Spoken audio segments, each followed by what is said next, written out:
दोस्तों मेरे पास इस वक्त ये पूरा जो डॉक्यूमेंट्स हैं ये हंगरी का वर्क परमिट है और ये शाह जमाल है इंडिया से, इसका आया हुआ है ये वर्क परमिट।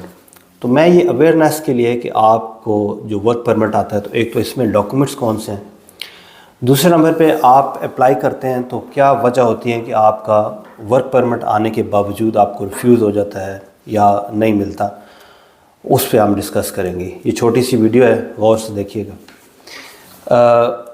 ये आप देखें कि इसमें सबसे पहले ये डॉक्यूमेंट है तो ये डिमांड लेटर है, इसके ऊपर सारी डिटेल लिखी हुई है।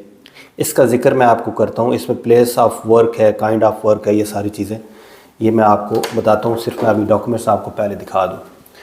उसके बाद ये एक अकोमोडेशन के लिए ये वाला डॉक्यूमेंट।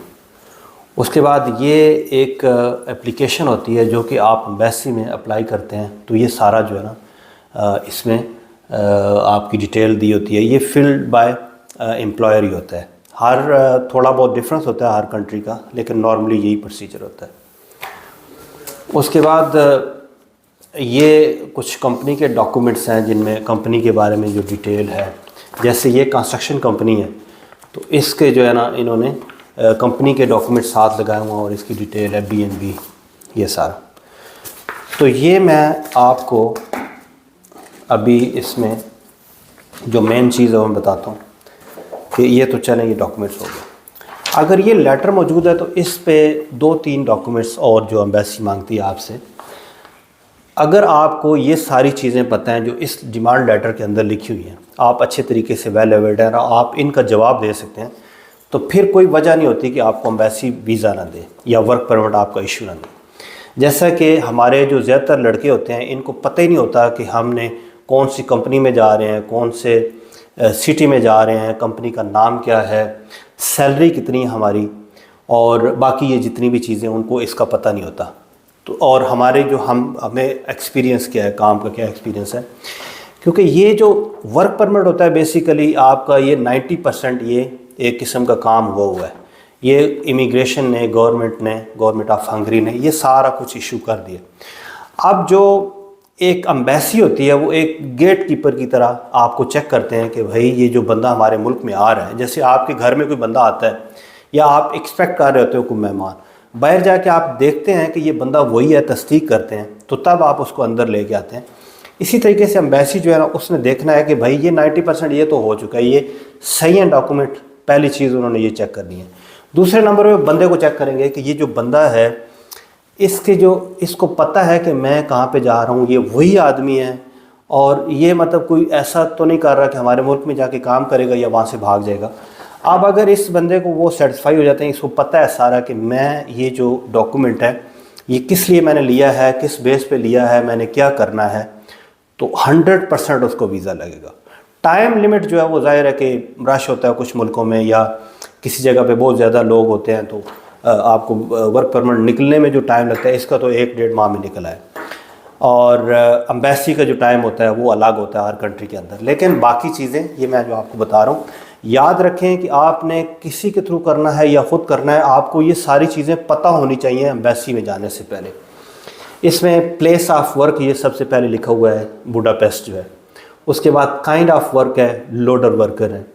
उसके बाद कॉन्ट्रैक्ट पीरियड यानी आपका कितना है, 1 साल का है, यानी जो एक्सटेंडेबल है। इस पे लिखा हुआ 1 ईयर विद प्रोलोंगेशन, यानी ये एक्सटेंडेबल है, 1 साल का। उसके बाद इस पे वीकली उन्होंने 1 वीक की जो सैलरी है वो लिखी हुई है, जिसमें कि जैसे इस पे 188 US डॉलर लिखी हुई है। और उसके अलावा साल की एक महीने की भी उन्होंने लिखी हुई है कि तकरीबन $765 जो है वो बनती है। उसके अलावा वर्किंग आवर्स हैं, ये उन्होंने बताया कि 8 से 12 घंटे, 8 घंटे नॉर्मली होते हैं लेकिन बाकी ओवर टाइम होता है।